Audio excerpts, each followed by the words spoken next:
बिस्मिल्लाहिर्रहमानिर्रहीम। अस्सलाम वालेकुम नाज़रीन, मैं वास्मा शिराजी। प्रोग्राम है फ़ैसला आपका। मईशत की बहुत बातें हो रही हैं, मिसाक़ मईशत की बात हो रही है, मिसाक़ मफ़ाहमत की बात हो रही है और ज़ाहिर है कि नई हुकूमत है, बड़े चैलेंजेस हैं। बहुत बड़ा चैलेंज पाकिस्तान की मईशत के हवाले से है।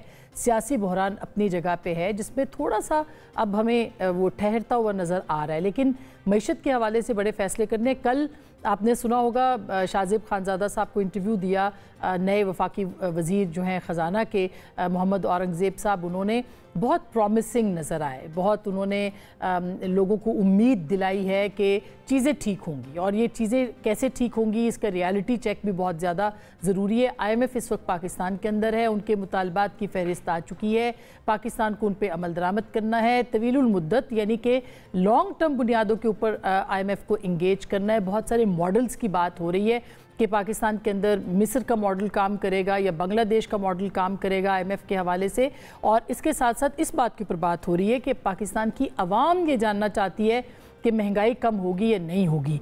तो ये सारे मामलात हैं। इसी के साथ साथ कुछ सियासी मामलात भी हैं। प्रोग्राम के पहले हिस्से में हमारे साथ कैसर बंगाली साहब हैं जो कि मौजूद होंगे, और उनके चंद मिनट लेने के बाद हमारे साथ जनाब शाहिद खाकान अब्बासी साहब, साबिक वज़ीर आज़म भी मौजूद होंगे, जिनसे हम पाकिस्तान की सियासत और मईशत दोनों के हवाले से बात करेंगे।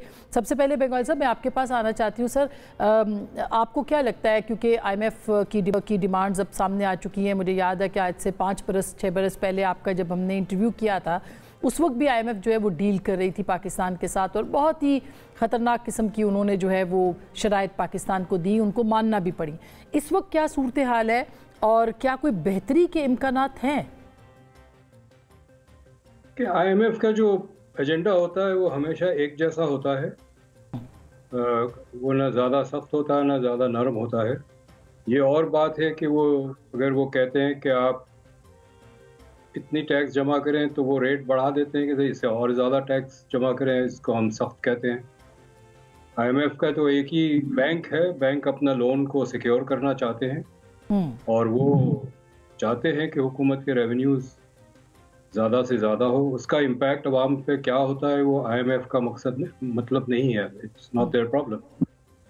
इस दफ़ा भी यही हो, अगर आपने रिकवरी IMF के ज़रिए करनी है तो आवाम को तो कीमत अदा करनी पड़ेगी।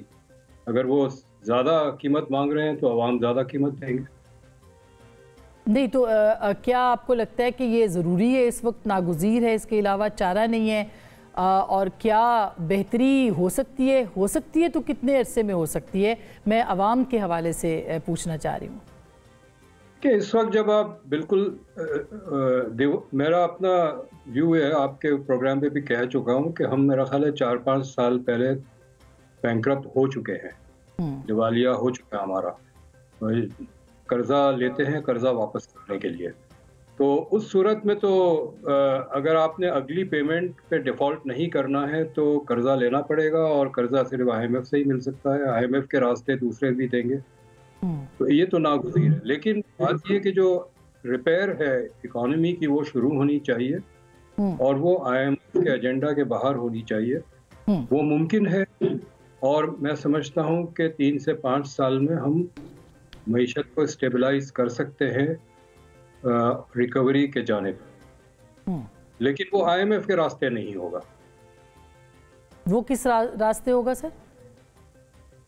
जी, दो ही मेरी बातें हैं। बजट डेफिसिट को कम करें अखराजात कम करके, और ट्रेड डेफिसिट को कम करें इंपोर्ट कम करके। ये दोनों मुमकिन है और ये दोनों करना पड़ेगा। जब तक हम हर 100 रुपए के रेवेन्यू पे 250 रुपया खर्च करेंगे और हर $100 के एक्सपोर्ट पे $225 इंपोर्ट करेंगे, ये मईशत कभी ही नहीं संभल सकती किसी हवाले से। और इंपोर्ट्स तो कम नहीं हो सकती, क्योंकि आपको ऑयल चाहिए, पेट्रोल चाहिए, सबसे बड़ा बजट तो इसी के ऊपर होता है, सबसे ज़्यादा पैसे तो इसी पे लगते हैं। तो फिर ये कैसे कम होगा? और जो दूसरी बात है कि आप कह रहे हैं कि बजट जो कम करने हैं वो भी सिक्योरिटी रिलेटेड है, उसमें भी मुमकिनात में से नहीं है ये बात? नहीं, दोनों गलत है। ये दोनों हमने मफरूज़े बनाए हुए हैं। ऑयल इंपोर्ट भी कम हो सकता है। अगर ऑयल इंपोर्ट एक आइटम नहीं है, ऑयल के बड़े, अगर आप ब्रेक डाउन करें कंपोनेंट्स, बहुत सारे ऐसे कंपोनेंट्स हैं जहां आप ऑयल इंपोर्ट कम कर सकते हैं और दूसरे आइटम्स हैं उनको कम कर सकते हैं। और डिफेंस में भी बहुत कमी की गुंजाइश है। मैं जो एक इस्तेमाल करता हूँ नॉन कॉम्बैट एक्सपेंडिचर डिफेंस का, जो जंग से ताल्लुक नहीं है, वो हमें कुछ चीज़ें तो बिल्कुल वाज़ेह नज़र आती है कि इसका जंग से कोई ताल्लुक नहीं है, क्यों खर्च हो रहा है। इसमें बहुत गुंजाइश है। ये एक मफरूज़ा बनाया हुआ है कि तमाम डिफेंस जो है वो सिक्योरिटी रिलेटेड है। अगर एक किसी डिफेंस इंस्टॉलेशन के बाहर एक नया गेट बनाया जा रहा है, वो भी सिक्योरिटी से मुंसलिक कर देते हैं। इस तरह के बड़े बड़े मसाइल हैं, वो है बड़े मिसाल है। जी सॉरी। ठीक जी, लेकिन डॉक्टर साहब ये हो सकता है, आप कहते हैं ये मुमकिन है, लेकिन इसके साथ साथ कुछ इजिप्ट का मॉडल भी बात कर रहे हैं कि इतने कर्जे लेने के बावजूद IMF के कुछ आसार नज़र नहीं है, फिर वहाँ पे सिक्योरिटी भी उनकी कॉम्प्रोमाइज्ड है। फिर कुछ लोग बांग्लादेश का मॉडल जो है फॉलो करने की बात करें। क्या फ़र्क है इसमें? और पाकिस्तान की अपनी एक स्ट्रेटेजिक पोजीशन है, यहाँ पे क्या सिक्योरिटी कॉम्प्रोमाइज़ हो सकती है किसी जगह पे जाके, आगे जाके? ये सिक्योरिटी कॉम्प्रोमाइज़ करने की ज़रूरत नहीं है। मैं कहूँ आधा डिफेंस बजट पे सिक्योरिटी सिक्योर हो सकती है, या 2/3 पे हो सकती है। ये तो फौज की बता सकती है। लेकिन ये मैं यकीन से कह सकता हूँ कि जो नॉन कॉम्बैट एक्सपेंडिचर है, जो हो सकता है 1/3 एक्सपेंडिचर हो टोटल डिफेंस का, उसको कम करने से तो कोई सिक्योरिटी कॉम्प्रोमाइज़ नहीं होगी। तो ये जो हम इस्तेमाल करते हैं लफ्ज़ कि कम सिक्योरिटी कॉम्प्रोमाइज़ कर सकते हैं, सिक्योरिटी कॉम्प्रोमाइज़ करने की ज़रूरत नहीं है और करनी भी नहीं चाहिए। क्योंकि मैं समझता हूँ कि पहले अगर नहीं था तो हिंदुस्तान से ख़तरा ज़रूर है। वो मौका देखेंगे, पाकिस्तान कमज़ोर है तो वो फ़ायदा उठाएंगे। तो सिक्योरिटी कमज़ोर करने की ज़रूरत नहीं है और करना भी नहीं चाहिए। लेकिन आप जिस किस्म के नॉन कॉम्बैट एक्सपेंडिचर्स हो रहे हैं, उससे सिक्योरिटी नहीं बनती, बल्कि सिक्योरिटी कमज़ोर हो रही है। इसलिए कि जंग लड़ने के लिए टैंक्स और आर्मर्ड कार्स और फाइटर प्लेन्स और वॉरशिप्स, इनको पेट्रोल और डीजल चाहिए, जो आपकी एक्सपोर्ट अर्निंग से आ सकता है। जब इकोनॉमी बैठ जाएगी तो आप जंग नहीं लड़ सकते। ये सारी चीजें हमारी खिलौने बन के रह जाएंगे अपने, वहां पर हम निकाल नहीं पाएंगे उसको जंग लड़ने के लिए। तो जब इकोनॉमी बैठ जाती है तो सिक्योरिटी कॉम्प्रोमाइज होती है। और बेगवाल साहब ये भी फरमा दें कि कल वजीर ख़जाना जो नए हैं वो ये बात कर रहे थे सिंध मॉडल की, कि कुछ वहाँ पे पब्लिक प्राइवेट पार्टनरशिप हुई है जो बड़ी आइडियल है।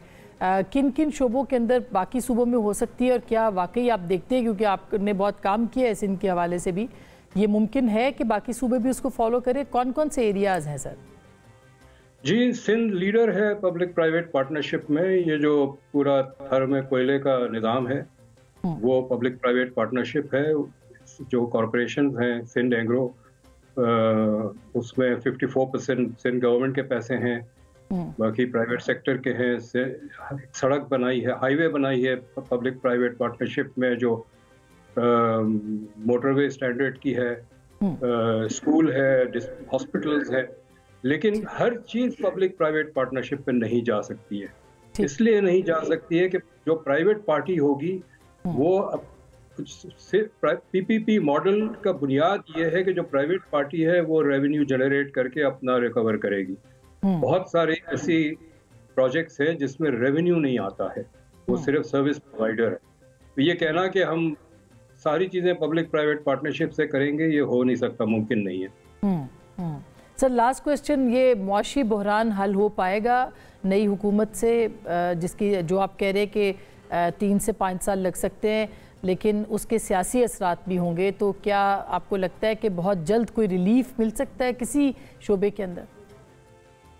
कहाँ से? हुकूमत के पास पैसे नहीं है रिलीफ देने के लिए, कहाँ से देंगे?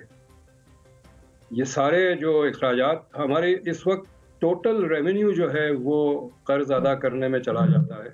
अगर टोटल नहीं तो 90% चला जाता है। हम तनख्वाहें भी अब कर्जा लेके दे रहे हैं, फौजियों को तनख्वाहें भी कर्जा लेके दे रहे हैं। इस सूरत में आप आवाम के लिए देने को है क्या? बहुत शुक्रिया sir, thank you so much. भाई साहब, उम्मीद तो रखी जा सकती है, बंगाली साहब भी कह रहे हैं 3 से 5 साल लग सकते हैं पाकिस्तान की मईशत को बेहतर होने के लिए। इंडिकेटर्स जो हैं वो इस नई हुकूमत के वजूद में आने के बाद क्या हैं? मैं सियासी तौर पे भी बात कर रही हूँ और मुआशी तौर पे भी बात कर रही हूँ। इंडिकेटर्स देखिए, जो इलेक्शन पर उंगलियाँ उठी हैं, जो उसकी शफाफियत पर बहुत शकूक व शुबहात हैं, उससे काफ़ी नेगेटिविटी आई है। इस इलेक्शन ने, मेरा ये ज़ाती ख्याल है, लोग नाराज़ भी होते हैं, सिर्फ मायूसी के अलावा कुछ नहीं दिया। लोग भी मायूस हैं, कारोबारी लोग भी मायूस हैं। एक बड़ी बेचैनी और परेशानी का माहौल है मुल्क के अंदर। इसको दुरुस्त करने की ज़रूरत है, और वो दुरुस्त होगा अगर आप इस सियासी तफरीक को ख़त्म करने की कोशिश करेंगे। ख़त्म हो या ना हो, ये तो आपकी कोशिश पे उसका इन्हिसार है, लेकिन इस बात की आज ज़रूरत है। मगर आज जैसे मार्केट ने अच्छा रिस्पॉन्ड किया है सर, और तो कल वज़ीर आला भी मिले प्राइम मिनिस्टर के साथ, तो ये अच्छी बात नहीं है? नहीं, ये अच्छी बातें हैं, लेकिन ये काफ़ी नहीं है। मार्केट जो है वो पाकिस्तान में स्पेकुलेटिव मार्केट है। मैं नहीं समझता वो परफॉर्मेंस ड्रिवन है, वो स्पेकुलेटिव मार्केट है, ऊपर नीचे होती रहती है। कई दफ़ा आप देखेंगे कि मुल्क के हालात अच्छे होते हैं और मार्केट नीचे होती है। कई दफ़ा हालात ख़राब होते हैं और मार्केट जो है वो ऊपर चली जाती है।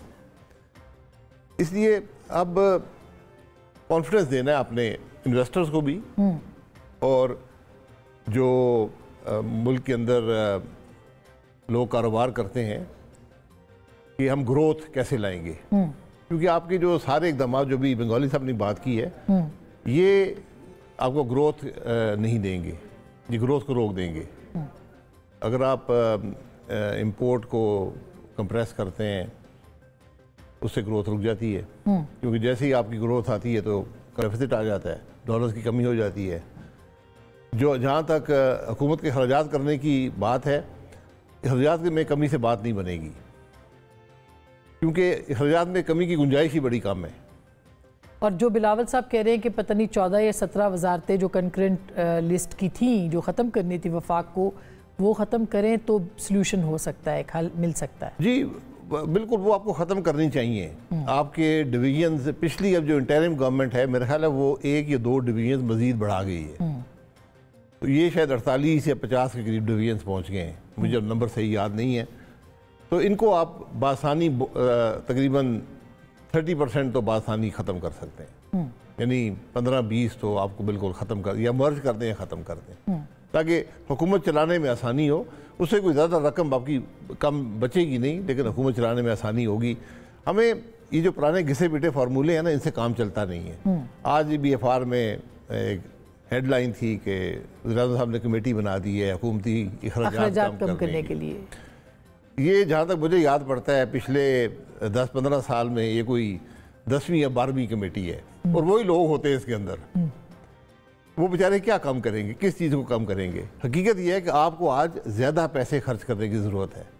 हुकूमत में आपको एक्सपर्टीज़ चाहिए, आपको लोगों को, जो लोग काम करते हैं उनको मार्केट बेस्ड सैलरीज देंगे तो वो काम करेंगे ना, वरना लोग नहीं आएंगे हुकूमत के अंदर। तो आप तो ऑलरेडी, अगर आप सिर्फ 18 से मुकाबला कर लें, जो पिछले 6 साल में आप अगर सूद को ले लें, तो ये 1500 अरब से बढ़कर 9000 अरब पे चला गया तकरीबन। और इसका डॉलर टर्म में, अगर रियल टर्म में डॉलर से अगर उससे मुआवजा कर लें, तो ये 18 में 15 अरब डॉलर था सूद, आज 32 अरब, डबल हो गया इवन इन डॉलर टर्म्स। आप जो हुकूमत का अखराजात हैं वो उस वक़्त 450 अरब थे, आज 650 अरब या 700 अरब हैं, तो ये भी 4-4.5 अरब डॉलर से कम होकर 2.3 बिलियन डॉलर पे आ गए। लेकिन अभी एक एजेंडा तो हमें नज़र आता है SIFC का, जैसे है निजकारी का है, BPIA की बात हो रही है, बाकी इदारों की बात हो रही है। ये सब बातें पहले भी थी, SIFC तो नहीं थी। SIFC तो एक इदारा बनाया गया है नैब और पेपरा से बचने के लिए, इसका और कोई मकसद नहीं है। यही काम हुकूमत भी करती थी, ठीक है ना। SIFC आज कोई नए काम तो नहीं कर रही ना, और SIFC जो करेगी वो वजारत ने ही उसको इम्प्लीमेंट करना है। SIFC को इम्प्लीमेंटेशन का इदारा नहीं है, ना ही वो डिसीजन मेकिंग बॉडी है। सिर्फ रिकमेंडेशन वाली बॉडी है। लेकिन लीड तो वही करेगी। नहीं, जैसे आप लीड जैसे मर्जी करा लें, इवेंचुअली ये काम हुकूमत ने ही करना है। आप उसको एक थिंक टैंक कह लें, एक रिकमेंडेटरी बॉडी कह लें, जो भी है, आपने एक सुपरा कैबिनेट बॉडी बना दी है। अब क्या कैबिनेट उस फैसले से डिसएग्री कर सकती है? ऑफ कोर्स नहीं, यही तो नहीं, बिल्कुल नहीं कर सकती है। फिर क्या नहीं कर सकती। तो फिर यही तो बात है, क्योंकि जो लोग वहां पे बैठे वही कैबिनेट में बैठे हैं। लेकिन कम से कम एक डायरेक्शन और एक डिटर्मिनेशन तो नजर आती है। ये कैबिनेट का काम है ना। आप देखें इसकी जरूरत क्यों पेश है। कैबिनेट पे मैं आती हूँ सर, मैंने ब्रेक लेनी है क्योंकि कैबिनेट के अंदर भी जो अहम मिनिस्ट्रीज हैं वो कहा जा रहा है कि गैर सियासी या टेक्नोक्रेटिक बंदोबस्त हुआ है, तो वो कितना डिलीवर कर पाएगा, इस पर बात करेंगे। एक छोटी सी ब्रेक के बाद वापस आएंगे, हमारे साथ रहिएगा।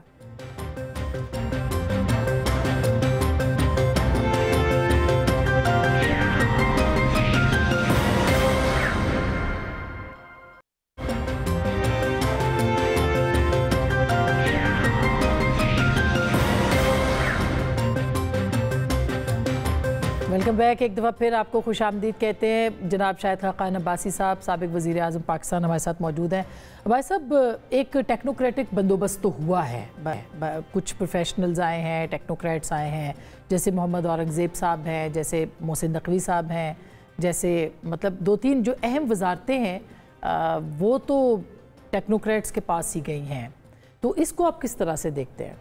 देखिए, आप जहाँ भी आपको ज़रूरत हो आप लेकर आएँ। मैं पहले हमेशा से कहता हूँ, सियासी निज़ाम में कैपेसिटी ही नहीं रही हुकूमत चलाने की। आप लोगों को ग्रूम नहीं कर सके, लोग इलेक्ट नहीं हो सके, अच्छे लोग सियासत में आ नहीं सके।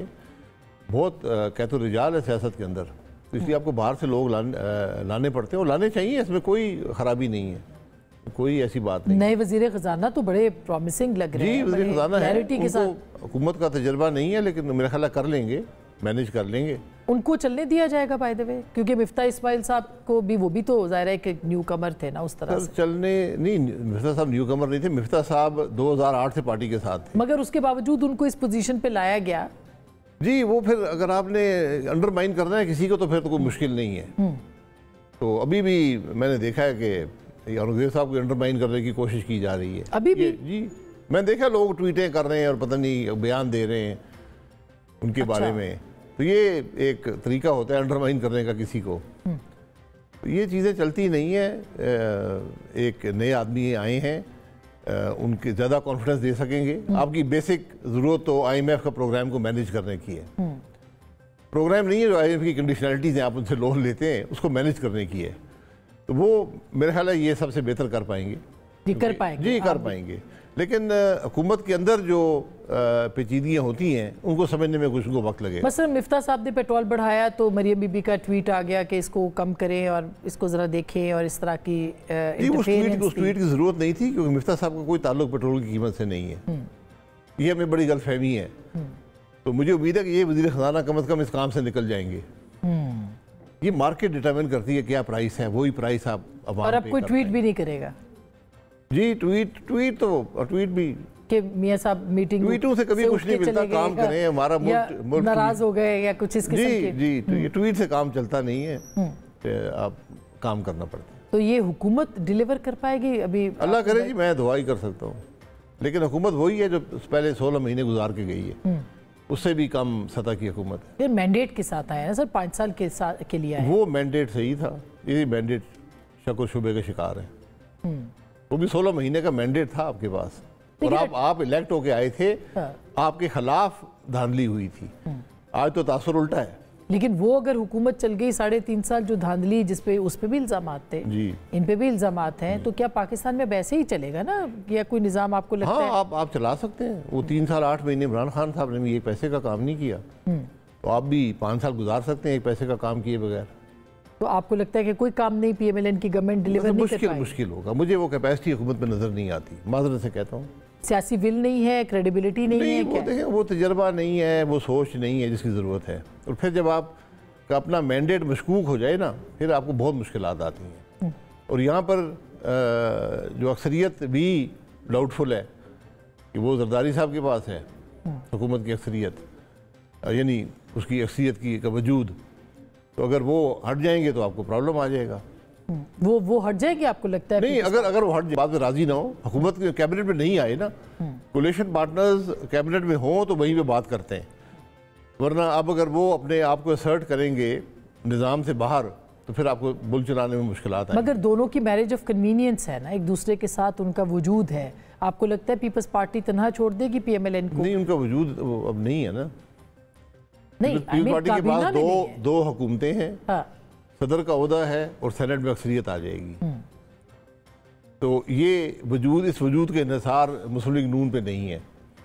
मुस्लिम लीग नून जो है उसके वजूद के इंहिसार पीपल्स पार्टी की सपोर्ट ऐसा ही है। मगर क्या आपको लगता है कि जरदाई साहब उनको डिच कर देंगे या रास्ते में छोड़ देंगे? नहीं, डिच करने की बात नहीं होती। अगर डिच आपके कोलिशन पार्टनर्स हैं तो हुकूमत के अंदर शामिल हो जाएं, ताकि हुकूमत के फैसलों में हिस्सेदार हों। ये मुमकिन नहीं है कि आप हुकूमत को सपोर्ट भी कर रहे हैं और उसके फैसलों में आप हिस्सेदार ना बने और आप इनफॉर्मली आपका एक दबाव मौजूद हो। तो एक पुले सरात है जिसपे PMLN को चलना है अभी? नहीं, कोई पुले सरात नहीं है। ये जैसे कहते हैं ना, नॉर्मल सा पुल है। काम करें। नहीं, काम तो आप शहबाज शरीफ साहब को ये तो कहेंगे पंजाब में मैं फैसलों की बात करता हूँ। फैसलों की जरूरत होती है, फैसलों की बेपनाह कमी है, फैसले नहीं होते और फैसले बर वक्त नहीं होते। तो अब तो फैसले SIFC ने ज्यादा करने हैं। नहीं, SIFC फैसले नहीं करती ना, यही बात हमें समझ नहीं आती। ये बात आप SIFC बनी क्यों है पहले ये पता कर लेना। SIFC बनी थी, मैंने पहले कहा, नैब, पेपरा, ये जो कवानीन हैं जो इन्वेस्टर को खाइफ करते हैं, दूर करते हैं, उसको उस असर को ज़ायल करने के लिए। और इसका ज़्यादा फोकस था कि जो बाहर से इन्वेस्टमेंट आएगी, स्पेशली G2G इन्वेस्टमेंट आएगी, उसको ये मैनेज करेगी, उसको ये स्ट्रीमलाइन करेगी, उसको एक्सपेडाइट करेगी।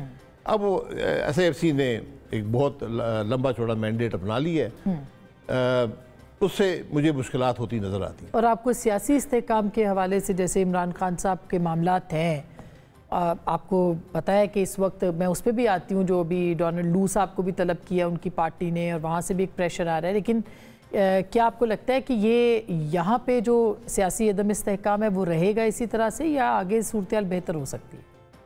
नहीं, सियासी अदम इस्तेहकाम में कमी मुझे आती नज़र नहीं आती है, क्योंकि ये तफरीक इतनी बढ़ गई है और इतनी शिद्दत की है, और इसको इलेक्शन जिस तरह करवाया गया है उसने इसको, इस खलीज को बहुत बढ़ा दिया है। तो क्या होगा आपके ख्याल में? ये बहुत मुश्किल काम है। जब तक ये खलीज इसको कम नहीं होगा या इसको आप पुर नहीं करेंगे तो मामला आगे चलेगा नहीं। यानी कि वो कह रहे हैं कि 180 सीटें हमारी हैं, PTI ये क्लेम करती है। जब तक उस पर बात नहीं करेंगे ये बात आगे नहीं बढ़ेगी। खान साहब तो जेल में हैं, तो कैसे, क्या चीज़ है? नहीं, बातचीत तो हो सकती है ना। देखिए, इलेक्शन मशकूक हो गया है, ये सबसे बड़ी खराबी है। आज हमने कुछ सबक माजी से हासिल नहीं किया, बल्कि उस खराबी को और बढ़ाया है।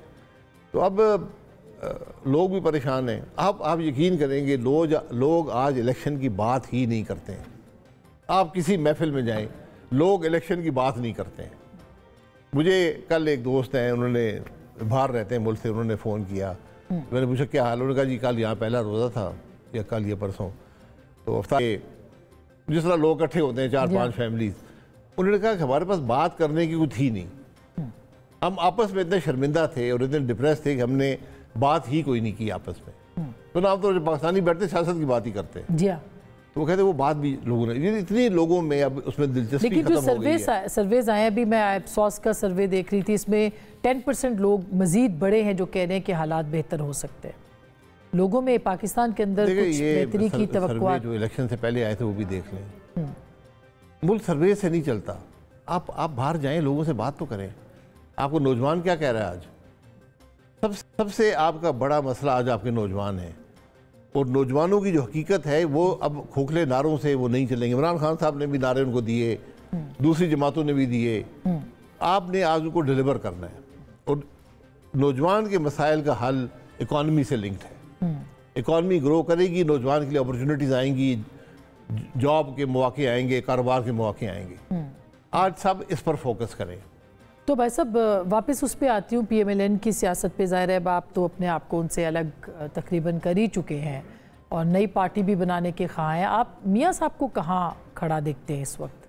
मियाँ साहब का अपना फैसला है जी, पार्टी के रूए रवां वो हैं, जो फैसले हैं ये उन्हीं के फैसले हैं। क्या वो सियासत से अलग नजर आते हैं? वो फैसला करेंगे, उनके पास कोई आज एग्जीक्यूटिव अथॉरिटी नहीं है, ना पार्टी का ओहदा है, लेकिन पार्टी के रूए रवां वही हैं। ये उनकी सोच है कि क्या फैसला करते हैं, कैसे करते हैं और क्या करते हैं। क्या आपके ख्याल में उनके साथ ज्यादती हुई है और क्या वो खुद भी वज़ारत उज़्मा के ओहदे से दूर रहे? नहीं, देखें, कोई सियासतदान ये कहे कि मेरे साथ ज्यादती हुई है, ये बात मैं तस्लीम करने को तैयार नहीं हूँ, ये सोच दुरुस्त नहीं है। सियासतदान अपने फैसले खुद करते हैं, फिर उन फैसलों के जिम्मेदार भी होते हैं।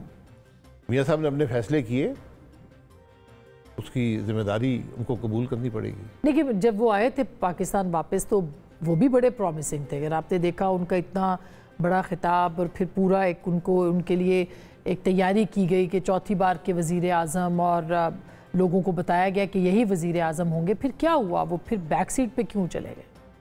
देखिए, एक तो इलेक्शन में वो रिजल्ट नहीं आए जिसकी तवक्को थी मुस्लिम लीग नून को। दूसरा, इस माहौल में जो आज है, मेरे ख्याल उन्होंने दुरुस्त फैसला किया है, और वज़ारत उज़्मा वो ले सकते थे।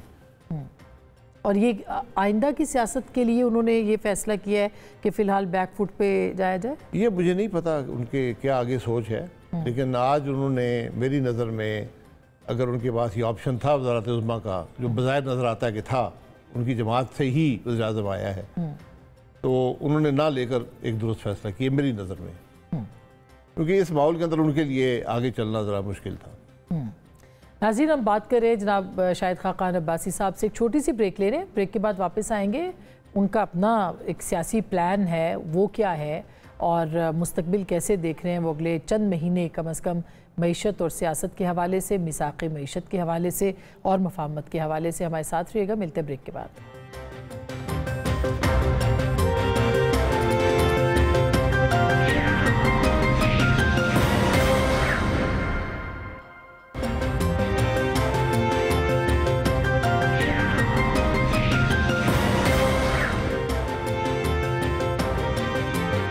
Welcome back. एक दफ़ा फिर आपको खुशामदीद कहते हैं। जनाब शाहिद खाकान अब्बासी साहब हमारे साथ मौजूद है। भाई साहब, ज़ाहिर है कि आप जैसे लोग जिन्होंने हुकूमत चलाई है, जो एक बड़े स्टेचर के लोग हैं, उनको देखना है मिसाक़ मईशत के हवाले से। अभी मैं पढ़ रही थी ब्रेक के दौरान कि फ़र्टिलाइज़र कंपनीज़ को गैस की सब्सिडी बंद करने का IMF ने मुतालबा कर दिया है। तो इन बहरानों से निकलने के लिए सबको मिल तो बैठना होगा, उसका कोई सबब है? पहले इस पर जरा गैस वाले के ऊपर पहले आपको इश्यूज को समझने की ज़रूरत होती है। ये हमने एक अपने ज़हन में डाला हुआ है, और ये अक्सर लोग बात करते हैं जी अब वो फर्टिलाइज़र को सब्सिडी दे रहे हैं गैस। भाई, आप सब्सिडी नहीं दे रहे, फर्टिलाइज़र को कोई सब्सिडी नहीं मिलती है। जो पाकिस्तान में फर्टिलाइज़र प्लांट हैं जिनको गैस मिलती है, वो एक फील्ड से जाती है, एक ही फील्ड है, उसका नाम है मारी फील्ड। उसके अंदर मुख्तलिफ कुएँ और हर कुएँ की मुख्तलिफ कीमत है। उसमें एक पैसा हुकूमत सब्सिडी नहीं देती। जो उस गैस की कीमत है निकालने की और उस कंपनी के जो प्रॉफिट्स हैं, वो सारे के सारे इन कंपनियों से रिकवर किए जाते हैं। ये अनट्रीटेड गैस है, ये आप इसको घर में नहीं डाल सकते। तो उससे जो फर्टिलाइज़र आप बनाते हैं वो सस्ता बन जाता है, क्योंकि उस गैस की कीमत कम है। तो ये तो हुकूमत ने बताया होगा ना कि हम तो बताना चाहिए। देखिए, अगर आज IMF आपको ये कह रहा है कि गैस फर्टिलाइज़र पे सब्सिडी ख़त्म कर दें, इसका मतलब है हुकूमत उनको समझा नहीं सकी। और मैंने अक्सर मीटिंग्स में देखा है कि हमारे लोग खुद बात करते हैं, बस ये सब बड़ी सस्ती गैस, हम सब्सिडी दे रहे हैं गैस, कोई सब्सिडी नहीं है। और अशराफिया को जो सब्सिडीज़ की बात हो रही है वो भी ऑफ कोर्स अशराफिया तो इस वक्त मेरा, जहाँ तक मेरा इल्म है, गैस के निज़ाम में कोई सब्सिडी नहीं है। एक क्रॉस सब्सिडी है निज़ाम के अंदर। किसी को आप कीमत ख़रीद से महंगी देते हैं, किसी को सस्ती देते हैं, लेकिन हुकूमत कोई पैसा भी गैस की सब्सिडी की मद में बजट में नहीं रखती। ये समझा दे बात उनको IMF को, तो शायद समझाई हो उन्होंने। वैसे अभी तक तो मुतालबात ही चल रहे हैं। यही बात भाई साहब, ये कोई नई बात नहीं है, पर समझ दो, जब खुद नहीं समझ आएगी तो दूसरों को क्या समझाएगी। तो सर, मिसाक़ मईशत कितना ज़रूरी है, और उससे पहले मफाहमत, आपको कोई इम्कानात नज़र आते हैं मफाहमत के PTI के बीच में और दूसरी जमात? मफाहमत बगैर एक नए इलेक्शन के नहीं होगी, ये मेरी राय है। अच्छा, क्योंकि इलेक्शन ने इस खलीज को इतना वसी कर दिया है कि अब कोई भी एक दूसरे से बात करने की पोजीशन में नहीं है। तो क्या वो मैटर करता है कि कोई बात करे या ना करे? बहुत मैटर करता है। इसके बगैर आपका मुल्क नहीं चलेगा। कैसे? मतलब 3.5 साल आप लोग भी सड़कों पे रहे, लेकिन मामला तो नहीं, हम चलते सड़कों रहते पे रहे, लेकिन हम असेंबली में बैठे, वहाँ पर सब कुछ होता रहा, लेकिन मामला चलता रहा, लेकिन हुकूमत नहीं चली। बात तो मुल्क के चलने की है ना। तो इमरान खान साहब जिस रास्ते से आए थे वो रास्ता नाकाम हो गया। वो जो हाइब्रिड गवर्नमेंट बनी वो नहीं चली। तो अब हाइब्रिड मैं 3 साल, मैं हर एक से कहता हूँ मुझे 3 साल 8 महीने के इमरान खान साहब का एक फैसला बता दे। मैं दो नहीं मांगता, मैं एक मांगता हूँ। मुझे लोग कहते हैं जी वो तो उन्होंने खुद नहीं किया ना सर। सर खुद नहीं किया, उन्होंने स्पेस ली भी नहीं, 1 पेज गवर्नमेंट बनाई। हो नहीं सकता। तो जब आप एक अवाम के मैंडेट से नहीं आएंगे, चोरीशुदा इलेक्शन से आएंगे, आप नहीं चल सकते। ये कुदरत का भी एक निज़ाम है, बदकिस्मती से। तो आपकी सोच जो मर्जी हो। तो आज यही मसला है, आज तफरीक है मुल्क के अंदर। तो आपको कितना चलती नजर आती है ये हुकूमत? तो मैं हुकूमत को वक्त के हिसाब से नहीं गिनता, मैं उसके काम के हवाले से गिनता हूँ। मुझे काम होता नज़र नहीं आता। और उसकी वजह मईशत है। उसकी वजह से मईशत भी नहीं चलेगी। नहीं, मईशत वजह नहीं है, आपकी नाकामी मईशत को तबाह करती है। जब आप फैसले ना कर पाएंगे, जब आपके पास मैंडेट नहीं होगा, जब आपको अवाम कबूल नहीं करते, फिर आपकी मुश्किलात में इजाफा हो जाता है। अब जैसे आप इलेक्शन की बात करें तो अभी 20 मार्च को डोनाल्ड लू साहब जो बड़े मशहूर हैं, secretary of state, deputy secretary America के, उनको भी कांग्रेस की कमेटी ने तलब किया कि पाकिस्तान के अंदर जो इंतखाबात हैं उसमें शफाफियत नहीं है। एक तो क्या वो प्रेशर बिल्डअप होगा वहाँ से, ऐवान ज़ेरी से या ऐवान बाला से अमेरिका की, या और आगे इलेक्शन भी है, ट्रंप का इलेक्शन, वो भी इम्पोर्टेंट है, उसका कोई असर? डोनाल्ड लू साहब जो है वो सिर्फ पाकिस्तान में मशहूर है। हाँ, वैसे उनकी इतनी शोहरत उनको शायद अमेरिका में भी कोई नहीं उतना जानता। वहाँ नहीं जानते, लेकिन पाकिस्तान में बच्चा जानता है। जी हाँ। दूसरी बात ये है कि अमेरिका की हुकूमत अपना मौक़िफ़ इलेक्शन पे बयान कर चुकी है। मुझे याद पड़ता है कि वाइट हाउस के जो स्पोक्स पर्सन जी, उसने प्रेस कॉन्फ्रेंस में बड़ी स्टेट डिपार्टमेंट तो में भी, हाँ। जो भी अमेरिकन हुकूमत का ओहदेदार आएगा, एहलकार आएगा, जहाँ भी वो पेश होगा वो वही बात करेगा। तो कोई वहाँ पे ऐसा इंकशाफ नहीं आएगा। तो कोई इतना बड़ा ये इससे इनकलाब बर्पा नहीं होगा। लेकिन ट्रंप अगर जीत जाते हैं इलेक्शन तो बहुत सारे लोग ये भी कह रहे हैं कि जाहिर है कि फिर पाकिस्तान पे भी एक दबाव बढ़ेगा। देखिए, आपके घर के मसाइल आप खुद हल करते हैं। ये तो खान साहब को दूसरे का कोई आपसे मोहब्बत नहीं होती। ये तो सर पीटीआई के समझने की बात है ना। ये मैं और आप तो यही कहते हैं, मगर पीटीआई के समझने की बात। पीटीआई सबके समझने की बात है कि आप अगर अपने घर को तबाह कर रहे हैं, बाहर से आके आपको कोई नहीं रोकेगा। ये आपकी सिर्फ अपनी सोच नहीं है। जब आप खुद ये सब खराबियां कबूल कर लेंगे, इनको अपने हिस्सा बना लेंगे अपने वजूद का, तो फिर दूसरा आपकी क्या मदद करेगा? तो हल आपके नज़दीक जो है वो अब डायलॉग नहीं है, मुकालमा नहीं है, मुज़ाकरा नहीं है, एक दूसरे के साथ बातचीत नहीं है। नहीं, डायलॉग करें, डायलॉग तो ज़रूरी है ना, लेकिन डायलॉग हो नहीं सकता क्योंकि खलीज इतना वसी हो गया।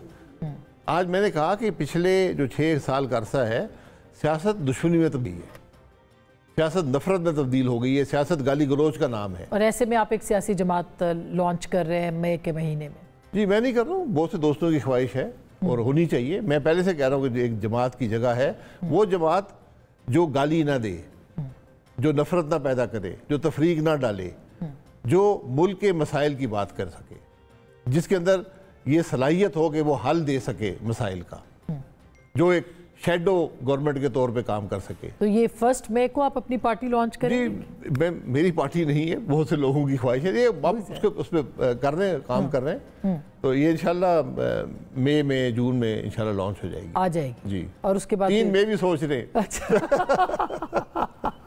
बहुत शुक्रिया sir, thank you so much, आपने वक्त दिया है। बहरहाल पाकिस्तान की जो बका है वो आइन में है, सियासत में है, जमहूरियत में है, ख़तरात होते हैं और मईशत में है। ज़ाहिर है इस वक्त जो पाकिस्तान जहाँ से जिस जगह पे खड़ा है, वहाँ से पाकिस्तान के मुआशी बहरान को हल करने का सिर्फ एक सबब है, और वो ये है कि सब मिल बैठे और एक एजेंडे पे काम करें, पाकिस्तान की बका के एजेंडे पे। गुफ्तगू आपने सुनी, फैसला आपका।